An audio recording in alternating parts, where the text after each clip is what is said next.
ვფიქრობ, რომ რაღაცის შეცვლა შემიძლია აქ და თუ შემიძლია, რატომ არ უნდა ვიყო ეს მე, როცა ყველა რაღაც ადგილას ვჩნდებით რაღაც კონკრეტული მისიით.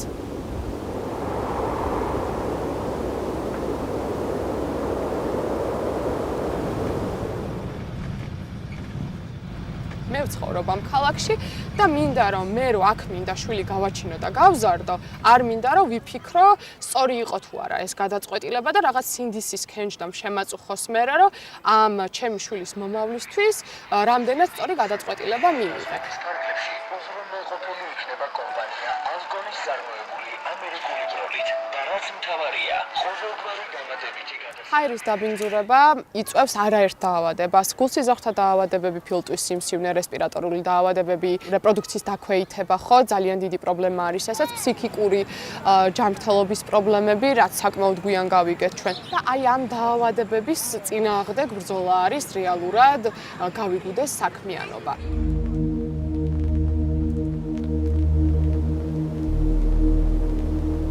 არასდროს არ მოგვითხოვია ჩვენ საწარმოების დახურვა, იმიტომ რომ კარგად გვაქვს გათვალისწინებული და გათვითცნობიერებული, როგორ შეიქმნა ეს ქალაქი, რამდენი ადამიანი არის დასაქმებული საწარმოებში, რამდენი ადამიანისთვის ეს არის შემოსავლის და გადარჩენის ერთადერთი წყარო ხშირ შემთხვევაში, ამიტომ ჩვენ იქ დასაქმებულ ადამიანებს ვითვალისწინებთ ყველაზე მეტად და ხშირად ზოგიერთი მოქალაქე საყვედურობს, რომ აი რატო არ ხართ უფრო რადიკალურები.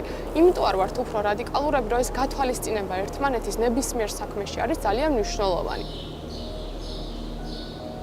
აი ეს კომბინაცია, რომ იცოდე რა სითხო, რატო ითხოვ, მომზადებული მიხვიდე ყველა შეხვედრაზე, ჩემი აზრით სწორი არის. შესაძლოა იმ მომენტში ეგრევე ვერ დებ შედეგს, მაგრამ ეგრევე რომ შედეგი დაგვედო და ჰაერი გაუმჯობესებული იყო, მაშინ მაგ დროს ერთადერთი გზა არის, რომ დახურო საწარმოები, ხო და ეს არ იქნებოდა სწორი.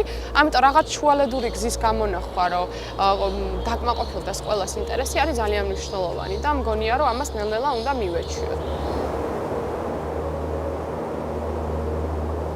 როგორც კი საწარმო იხსნება, იმას ვალდებულებაში უწერია, რომ უნდა ქონდეს შესაბამისი არშემკრები ნაგებობა, ფილტრები და შესაბამისი დანადგარები, ხო? ამ საწარმოების უმრავლესობაში ეს ყველაფერი, ეს სისტემა გამოსული იყო მთლიანად მწყობრიდან და ფილტრებსაც არ ამუშავებდნენ. ამიტომ ჩვენი მოთხოვნა იყო სწორედ ეს, რომ უკვე არსებული კანონმდებლობის დაცვით ეფუნქციონირათ ამ საწარმოებს და სადაც კანონმდებლობაში იყო ჩავარდნა, გაუმჯობესებული იყო ეს ყველაფერი და მათ შორის საკანონმდებლო ცვლილებასაც ვითხოვდით და ეს იყო ერთ-ერთი ჯარიმების გაზრდა, იმიტომ რომ ჯარიმები იმდენად მცირე იყო, რომ საწარმოებს ერჩინოთ ეს მცირერიცხოვანი ჯარიმა გადაეხადათ, ვიდრე გადაიარაღებაში ჩაედოთ ეს რესურსები.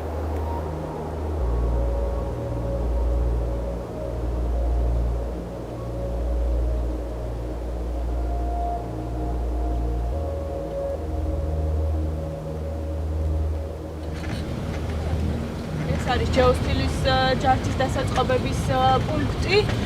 ეხლა აფართოებენ ახალი პროექტი აქვს შეტანილი და სავარაუდოდ სხვა საწარმოებიდანაც უნდათ რომ მიიღონ ჯარჯი და ეს ჯარჯი უნდა გაიწმინდოს აუცილებლად ნავთობისგან და სხვა სახიფათო ნივთიერებებისგან და შემდეგ უკვე გადამუშავებული პროდუქტი არ იყოს სახიფათო და თანაც გადამუშავების პროცესში არ წამოვიდეს სახიფათო ნივთიერებები და სახიფათო გაფრქვევები ადამიანებისთვის. თვითონაც აღიარებენ, რომ ძალიან ბევრი რამე დარჩათ გამოსასწორებელი, მაგრამ საწარმოების, ესე ვთქვათ, არ გულისხმობ მხოლოდ ამ საწარმოს, მეპატრონეებიც აღნიშნავენ, რომ რო არ ყოფილიყო გავიგუდეთ, კიდევ უფრო უარესი მდგომარეობა იქნებოდა, ბევრ რამეზე არ იზრუნებდნენ, იმიტომ რომ ზეწოლა არ იყო მათზე, ანუ მიღებული პრაქტიკა იყო ესე დარღვევებით მუშაობა სამწუხაროდ. ყველაზე გარდამტეხი მაინც ალბათ იყო საწარმოო ზონაში ტურები. ერთია, რომ ჩვენ მონიტორინგის, საწარმოო ზონის მონიტორინგის დროს ვაქვეყნებდით ფოტო და ვიდეო მასალას, მაგრამ მეორეა, როცა იქ ადამიანი მიდის ამ ტვერს, გამონაბოლ ქსუნს, გრძნობს საკუთარ თავზე და ამ ტურების შემდგომ გვირეკავდნენ ხოლმე და რაღაც თავბრუ მეხვევა, თავი მტკივა, შეიძლება ეს იყოს ამასთან დაკავშირებული. თუ იქ არ მუშაობ და რაღაც საქმით არ გიწევ შეხება იმ ტერიტორიასთან, იმდენად ვერ აღიქვამ შენ, საიდან მოდის თუნდაც იგივე შენი ალერგია, რაღაც სხვადასხვა დაავადებები.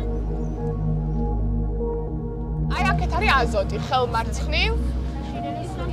არ ვიცი გახსოვთ თუ არა დაახლოებით წელიწადნახევრის წინ მგონი ცხვრის ფარა რო დაიხოცა. როდესაც პროდუქცია გადააქვთ, რეცხავენ მერე ვაგონებს. ეს ნარეცხი წყალი არ შეიძლება რომ ესე ხვდებოდეს, აქეთ იქით ხო? უნდა გროვდებოდეს, იფილტრებოდეს და ისე ხდებოდეს ჩაშვება შესაბამის სისტემაში და ამათმა რომ გარეცხეს, ეს წყალი ესევე დარჩა, ცხვარმა ცხვრის ფარამ დალია უკვე ეს წყალი და დაიხოცა. დაახლოებით 50-ზე მეტი ცხვარი იყო მგონი. მაგრამ შეიძლება ცხვარი არ დაიხოცოს, მაგრამ მოიწამლოს ისე რომ საკვებად იყოს უვარგისი და შემდგომ ანუ პრობლემა შეექმნას ჩვენ ჯანმრთელობას უკვე საკვები ჯაჭვიდან, ხო? ყოველთვის როცა შანსი გვაქვს, ვცდილობთ რომ პირისპირ შევხვდეთ ადამიანებს და მერე უფრო ხვდებიან ხოლმე რომ აი უკეთ დავინახე რისთვის იბრძვით, უკეთ დავინახე რომ ნამდვილად სწორი мотиваცია გაქვთ, მე რაც არ უნდა ვილაპარაკო და ორმა და სამმა ადამიანმა რაც არ უნდა ისაუბროს, თუ მოქალაქეები არ გიჭერენ მხარს და მათი მხარდაჭერა არ გაქვთ და ისინი სარიაზრებენ, რამხელა პრობლემა არის, არ მოგისმენენ და ერთ-ერთ შეხვედრაზე ესაც კი გვითხრეს, რომ თქვენ რო არ გეხმაურათ, რუსთავს ძალიან დიდი ხანი კიდე დიდი ალბათობით არ მივაქცევდით ყურადღებას, იმიტომ რომ ქვეყანაში იმდენი პრობლემა, სადაც მეტად ხმაურობენ, იმ პრობლემებს ვაქცევთ ყურადღებას.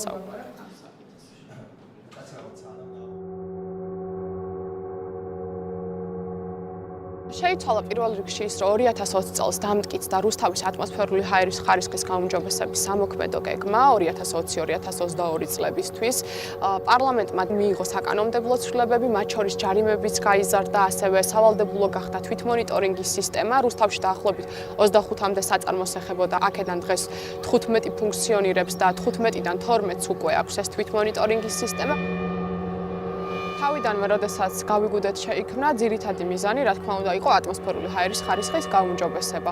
ვიღაცამ შეიძლება ჩათვალოს, რომ ეს მიზანი უკვე მიღწეული, იმიტომ რომ დაახლოებით 13-დან 16%-მდე გაუმჯობესდა ჰაერის ხარისხი, მტვრის-მყარი ნაწილაკების შემცველობა, 40%-ით შემცირდა საწარმოების მხრიდან გაფრქვეული მყარი ნაწილაკების მასა, მაგრამ ეს ნამდვილად არ არის ბოლომდე მიღწეული მიზანი, იმიტომ რომ ჯერ კიდევ მონაცემები და ჰაერის ხარისხი რუსთავში ჯანმრთელობისთვის საკმაოდ სახიფათოა. და სამომავლო გეგმები სწორედ ამას ეხმიანება, რა თქმა უნდა, რომ მაქსიმალურად ამ ზღულად დასაშვებ ნორმებთან ახლოს იყოს რუსთავის ჰაერის ხარისხი და არ იყოს ისეთი საზიანო ჩვენი ჯანმრთელობისთვის, როგორც დღევანდელი მდგომარეობით არის. მეწარმეების დამოკიდებულებაც შეიცვალა საკმაოდ. თავიდან თუ ჩვენ დროს ხედავდნენ და ამბობდნენ, რომ ესროლეთ და ჩამოაგდეთ, მერე რამდენიმე საწარმოში ჰქონდა შემთხვევები, როდესაც გვეპატიჟებოდნენ, რომ აი მოდით ნახეთ რა გავაუმჯობესეთ, ანუ მათი დამოკიდებულებები საკმაოდ იცვლებოდა, იცვლება ხალხის დამოკიდებულება, იმიტომ რომ სულ ესე იყო ჰაერი, ზოგი ამასაც ამბობდა ხოლმე და ეხლა უკვე როდესაც სტატისტიკურ მონაცემებს ვაწვდით, ვუზიარებთ, რამხელა გავლენა აქვს ადამიანის ჯანმრთელობაზე, უფრო მეტად ერთვებიან ხოლმე.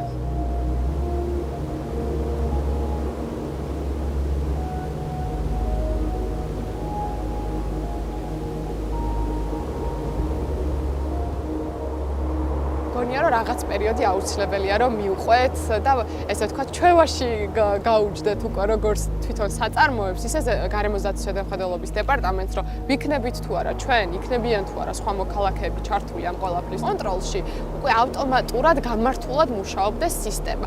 აი ეს სისტემური ცვლილებები არის რაც გვჭირდება როგორც გარემოსდაცვის სფეროში და ჰაერის მიმართულებით ისე ნებისმიერი სხვა მიმართულებით.